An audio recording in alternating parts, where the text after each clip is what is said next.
expeditiously as that if they're the right kind. Now, when you've got a morphed bacteria that gets airborne on top of it, now we're going to start seeing it go from person to person. So we're virtually on the verge of something that could end up becoming a deadly pandemic.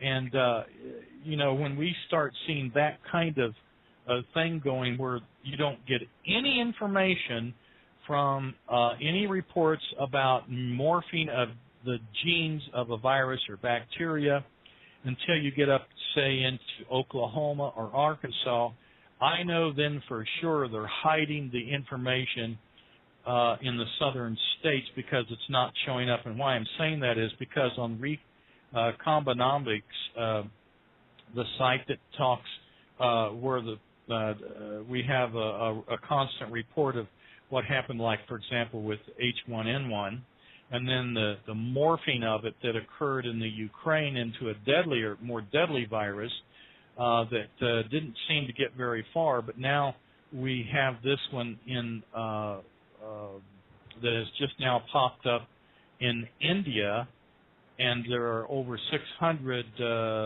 anthrax cases there. There is a new super bacterial bug that if it gets loose, it could be as deadly as Ebola. Now, cooking in the Gulf Stream could be the morphing of these bacteria, and when they genetically, by just the roll of the dice, change into something extremely deadly, we're going to be in trouble. Now, people go, well, if it kills bacteria, why isn't it killing the bacteria in the Gulf? Well, it does kill the bacteria in the Gulf, and it just depends on how much Corexit comes in contact with it and where the bacteria is. Now, the bacteria that's the most deadly is the kind, and sometimes even the viruses, that don't need any oxygen are on the bottom. They're right smack on the bottom of the floor of the Gulf. And they'll have the thickest cell wall membranes to be able to survive the pressure, as well as the fact that they can't get as penetrated by as much Corexit. So instead of killing the microbe, it will morph it. If those get loose and they're deadly, we're in for a lot of trouble. We only think we've got trouble. It could erupt into something horrible, and they could have already known that was the case. They had to know. That's extremely interesting and something that I had never even thought to take into consideration. Personally, I've never heard of that, of bacteria and viruses morphing into one another, but that is absolutely fascinating. And I take that back. I have heard that before, but I've never heard it where the Corexit could actually be a catalyst for that. And that puts a whole new twist on things, doesn't it, Griff? It sure does. John and Joe and the other John King, I believe that we still have oil flowing out of the ground. I think they have lied about that. I do not believe they've been able to stop the oil from and the methane and various other gases from leaking from the floor of the Gulf. I think it's still coming up. I think they're still spraying under the water, and I believe they will continue to spray for a long time, maybe another year. It is a terminal situation down there. I've cautioned many people in the Gulf living along the coastline to evacuate as fast as they can, but they're not listening. They're not doing that. I believe you're going to see massive death from Florida all around over to the coastline in Texas. Now, John, it was interesting. I was hanging on every word you spoke. I can see where a health situation could begin there and sweep the country. Am I right? Could it sweep all over the United States and outside of our country? All we have to do is have it enter the human host, and it could be a variety that could be transmitted just like a flu virus, or it could be a mutated virus. I mean, I picked out bacteria because it's the most likely, but viruses can mutate because of this too. And yeah, once it gets started, it's going to be near to impossible to stop. it's going to be a horrible event if the right thing comes up. And back up to kind of give this some perspective. You know, we had the mad cow disease, and the fellow that got that study done on it and told us about prions being involved. Well, he got a Nobel Prize for that. Well, the fellow that I'm talking about, Enderlin, he told this in the late 1800s. This is not new information yet. They're not talking too much about that fellow in the medical circles anymore. And here's why: because people called these things prions were basically from protein molecules. Enderlin in the 1800s called them proteins. He didn't know what to call them. He was the first man to run into it. And so this other fellow that got the research on the mad cow disease, he called them prions, and all they are is a protein molecule. So the question we've got to ask is, how does a protein molecule upgrade into something that we might say is alive? Now, viruses aren't technically described as alive. They do not like oxygen and so forth. So really, they're kind of like a walking dead man. But in general, they're a microbe that seems to have a DNA coded for a certain specific use, which then we would say is alive. In other words, we have something that's innate, an element that aggregates together, upgrades into something that becomes actually a microbe. That's almost unseemingly possible. It seems impossible, yet that's why he won the Nobel Prize, because he outlined the process where the prions upgrade into a virus. So we're talking about going from elements of the dead, elements of, it's just molecules of protein that end up becoming something viral. And on top of that, they were nasty viruses called mad cow. Now, that's what we're talking about.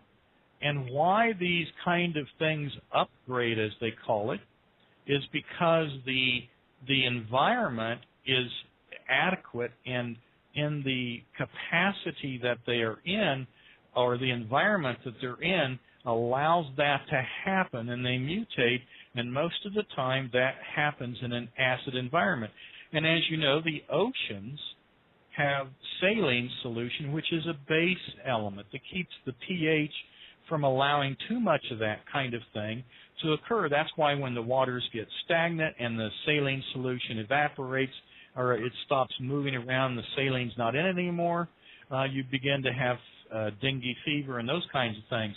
But the saline solution keeps that under control. Now, if you add correxic chemicals, which are all floating in the water, we're now not only just entering an area where the chemicals could morph it, we're also talking about the pH of the water changing, which creates a perfect environment for the morphing and upgrading into a pathogen, what we would call a pleomorphic pathogen.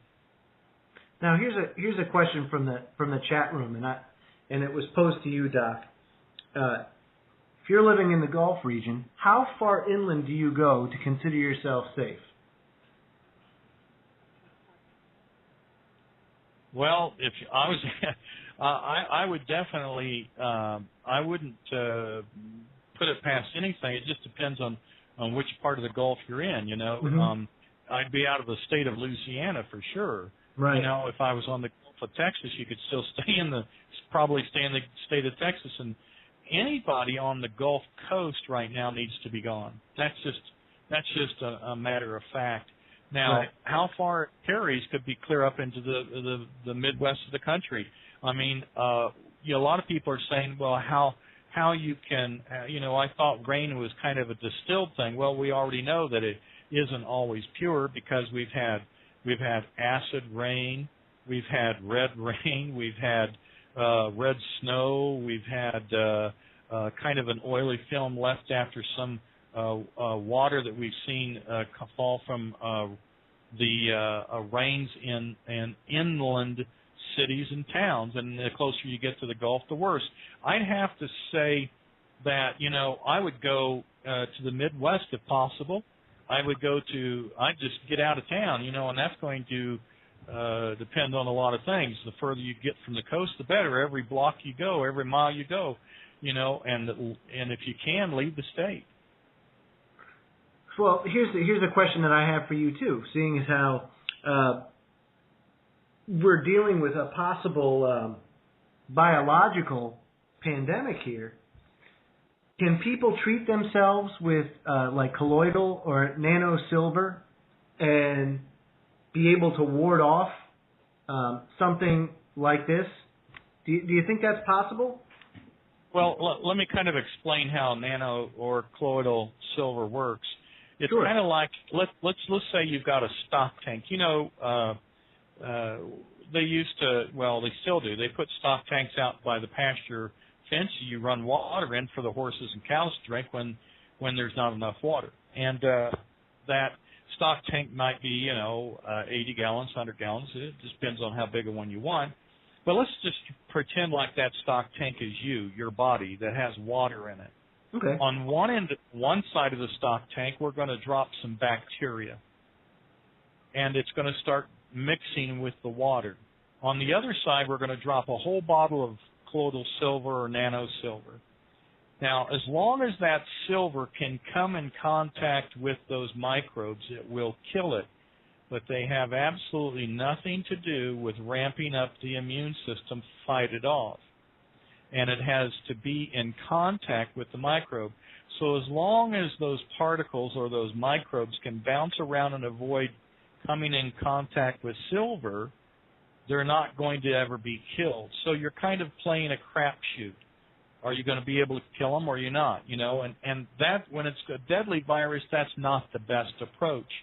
One of the best ways is that since we've got this fellow by the name of Enderlin, he was beginning to try and figure out, where cancer came from, where tuberculosis came from, and, and that sort of thing. And he said, gosh, it's from the upgrading of these microbes into a pathogen. In other words, they come out of prions and they become this virus that kills you called mad cow. And so he developed remedies that would downgrade them and put a jacket or a covering on the cell wall deficient microbes. A lot of times these were plasma type microbes that don't have cell walls that our immune system can identify. And these remedies put a blanket around it that kind of alerts our immune system that's the bad guy and it goes after it. That's the best approach, one that will downgrade the microbe to a non-pathogen and upgrade the immune system to recognize it, and those are called pleomorphic remedies. And anybody can get that. Well, let me tell you what happened.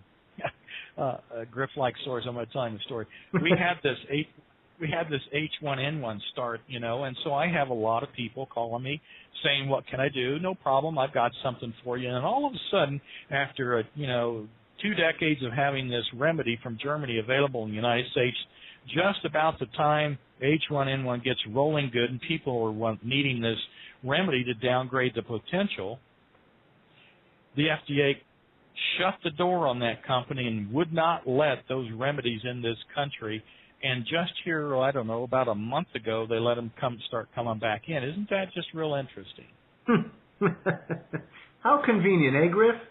What reason did they give for shutting off supplies? Oh, they talked about contract problems. The FDA had to look at it, and for crying out loud, for 2 decades they've known about it.